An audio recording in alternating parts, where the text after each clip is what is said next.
Connie and Fish. Hello and welcome to a brand new version of Steve's Stories, now with more old-timey. Did somebody say old-timey? Yes, I did. I said old-timey. Now you just have to tune it to the right radio station. Quiet, please. In exactly 15 seconds, we'll be on the air. That's not it. Oh, that's why. I need to grab the old-timey tuning up. Ah, there we are. Those of you just now tuning in, tonight's subject is... what TV shows get wrong about childbirth. The story begins right in your living room. And now to your host, please welcome Stephen Banner. Yes, we got a baby boy! Yeah! Frank Jr. How does he look? How does he look? So gross! So that was a clip from Friends of Phoebe's brother announcing the birth of his son, Frank Jr.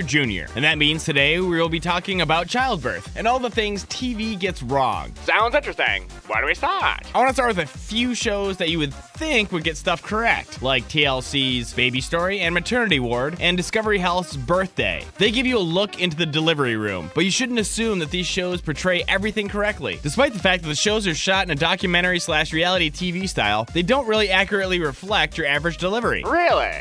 Why is that? Well, that's because your average pregnancy probably doesn't contain enough drama for TV. Did you just use air quotes when you said drama? Yeah, I did, so thanks for pointing that out. Sometimes I forget people can't see me. No problemo, buddy. So back to the manufactured drama of those shows. Producers of the show will oftentimes include pregnancies with complications or special circumstances, disproportionately to how often they actually happen in real life. This is because they think that no one will want to watch a show that depicts your average birth. Between the three shows I mentioned earlier, 9 out of 10 women filmed had an IV during labor, when in actuality, it's more like 6 out of 10 in the real world. Those shows also depict complications to be much more frequent than in reality. Crazy! So what about shows like Grey's Anatomy? Are those any better? You have to keep still, okay? We need to prevent your neck from dislocating again.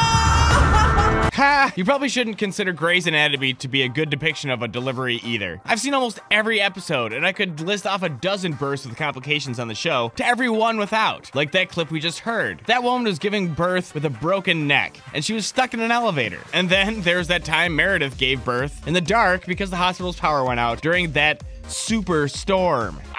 Did you just use air quotes again when you said superstorm? Oh, did I? Sorry. I just kind of snicker a little bit with that season finale. Whew, so much drama. But let's get back on topic. Did you know that only 10% of women have their water break before they're actually in the hospital? On TV, it's always water breaks, rush to the hospital, baby is born. When in reality, it is more like labor starts at home, you wait until your contractions are about 5 minutes apart, then you go to the hospital, your water breaks there, and then you go through the rest of labor, and then your brand new baby is born. But I also want to add, if your water does break at home, contact your physician immediately, and he'll probably actually tell you to come into the hospital anyway. So what are a few other things that TV gets wrong? Well, TV shows get a lot wrong about labor. Usually they portray it as ramping up immediately, when in actuality, it could be anywhere from 12 to 24 hours long before you actually even go into the hospital. A lot of your labor can happen at home, but since TV shows have a runtime of about 30 minutes to an hour, they're not going to make the majority of the episode be the mother and the father just hanging out at home waiting for the contractions to get closer together. So, if TV is always over-exaggerating childbirth, where should I get my info?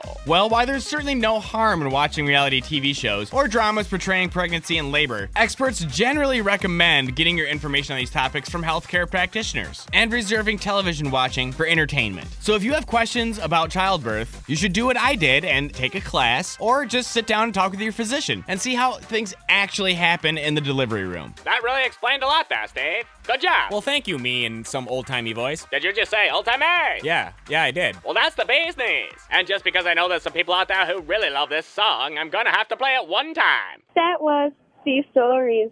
That was Steve Stories. That's Steve. Connie and Fish.